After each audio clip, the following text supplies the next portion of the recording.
Bạn đang nghe tiểu thuyết Quả lệnh, tác giả Bạch Kỳ Dân. Hãy bấm đăng ký kênh để nhận được thông báo khi có chương mới nhất.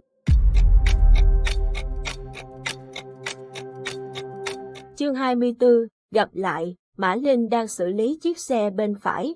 Mỗi phát súng nổ cô lại rụt đầu lại bên trong, nã phát một. Các anh, không ăn thua, không có ai mang lựu đạn à, để hết trong cốp xe rồi, vậy giờ làm sao hạ được chúng? Triệu Thanh vẫn cho xe tăng tốc chạy, lúc thì va trái, lúc thì va phải. Anh nhắc, Hải Tâm, đừng có lề mề nữa, mau bắn vào đèn xe bên phải của chiếc Côn 36 đi. Bắn vào đấy làm gì, tôi còn muốn bắn mù mắt mấy thằng con hoang. Côn 26 có hệ thống động cơ Megatron, đèn xe bên phải chứa hệ thống dẫn ga, bắn trúng, xe sẽ nổ. Ôi đệt, các con, bố tới rồi đây. Hải Tâm cúi thấp người tránh loạt đạn rồi chồm lên, nhằm vào đèn xe nhả nguyên cả băng đạn. Bùm, chiếc xe phát nổ, đâm sầm vào vách núi, một cột lửa bốc lên cao. Hải Tâm vỗ đùi đánh tét, mẹ nó, có biết ông đây cầm dao mổ cũng chính xác như bắn súng không? Triệu Thanh cười bảo anh, chỉ được cái chém gió, mau giúp Mã Linh xử lý nốt chiếc còn lại kia đi. Triệu Thanh vừa dứt lời đã thấy Hải Tâm kêu a một tiếng, anh ôm lấy đầu, máu chảy ra từ kẽ ngón tay. Mã Linh vừa bắn xong một loạt đạn về phía sau, quay xuống thấy Hải Tâm trúng đạn, hoảng hồn. Hải Tâm, có sao không? Hình như viên đạn xuyên qua sọ rồi. Trời à, xuyên sọ mà vẫn còn nói được. Mau nằm xuống, để em xử lý. Hải Tâm nằm bẹp xuống ghế sau, máu chảy ngày càng nhiều. Anh liền cởi áo thun bên trong làm băng, trên người còn cái áo ba lỗ.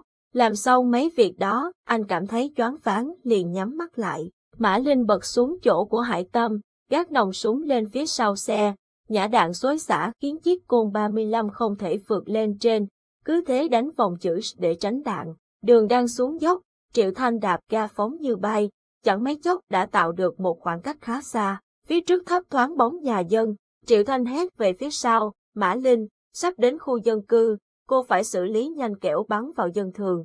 Ok, Mã Linh bật nắp trên trần xe, ném khẩu súng lên trên trước rồi mới thò người lên, nhằm vào chiếc xe phía sau, ngắm chuẩn xác vào đèn xe.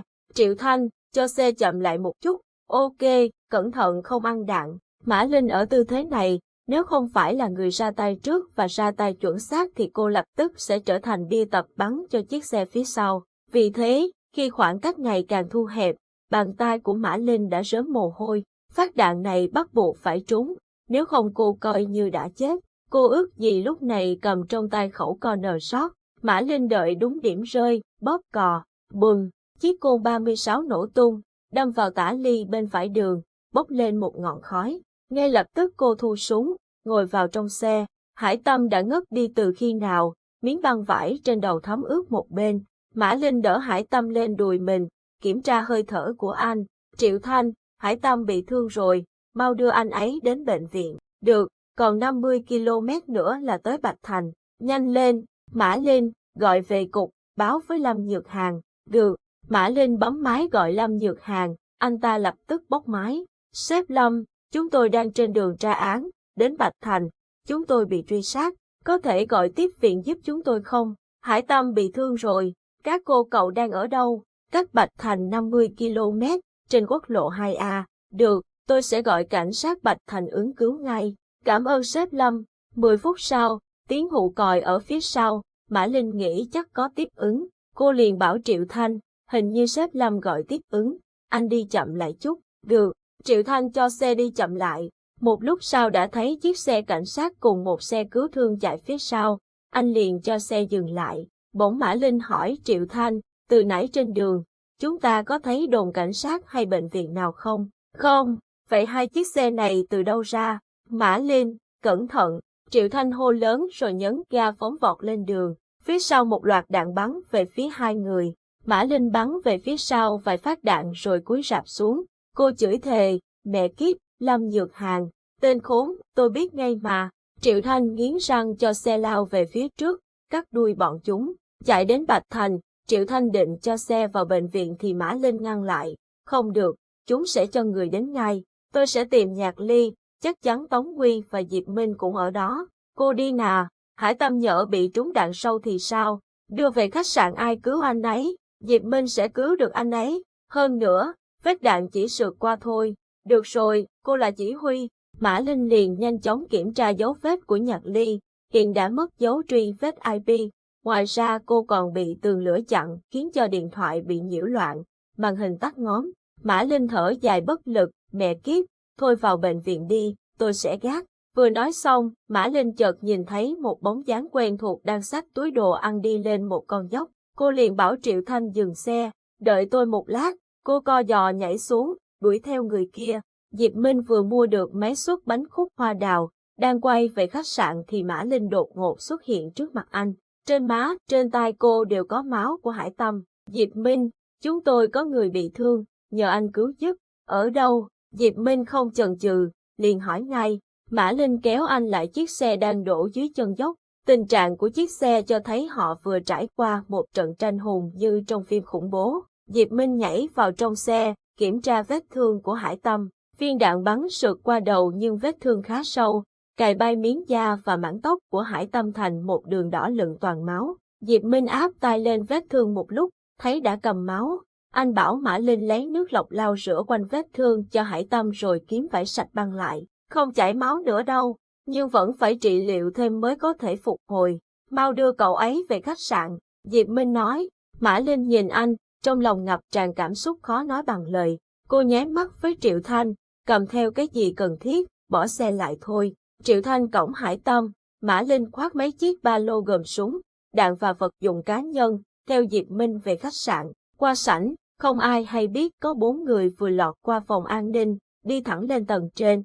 Tống Huy trong lúc mơ màng ngủ bỗng giật mình thức giấc, hắn liền bật dậy, hỏi Nhạc Ly, thầy của cậu đâu, đã đi mua đồ về chưa? Chưa thấy. Nhạc Ly vẫn thái độ phát xít với Tống Huy.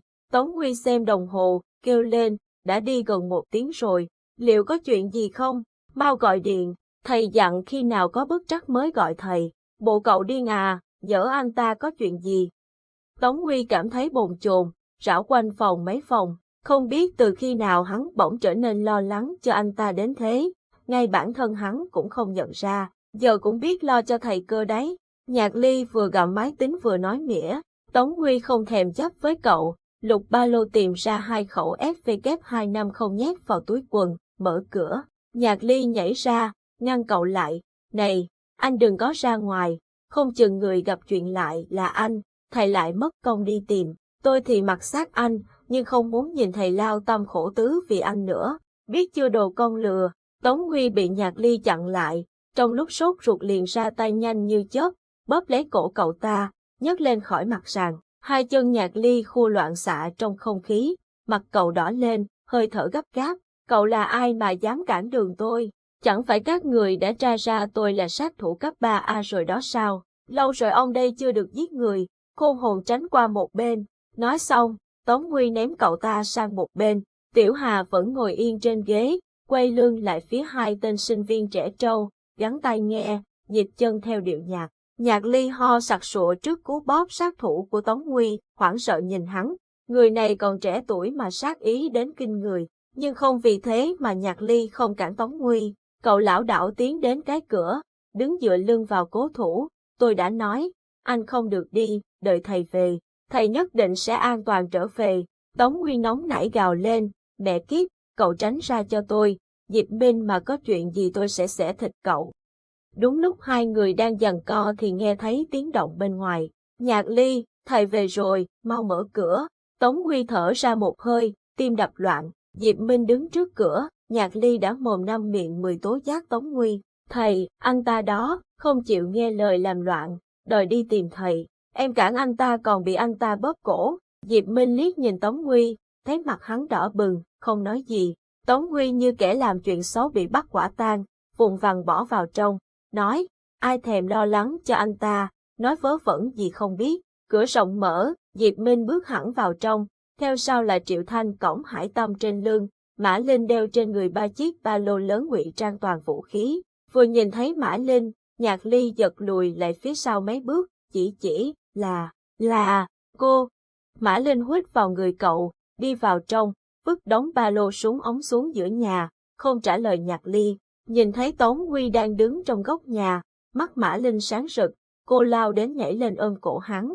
Tống Huy, tìm được anh rồi, tôi lo quá. Tống Huy đâm ra ngượng ngùng, vỗ vỗ vào lưng Mã Linh, được rồi, không sao rồi, người của cô bị làm sao? Tống Huy chỉ Hải Tâm. Lúc này, Triệu Thanh đã đặt Hải Tâm đang còn choáng váng xuống ghế sofa. Diệp Minh bảo Tiểu Hà lấy hộp y tế mang ra, không quên liếc nhìn Tống Huy và Mã Linh đang ôm nhau, trong lòng nổi sóng.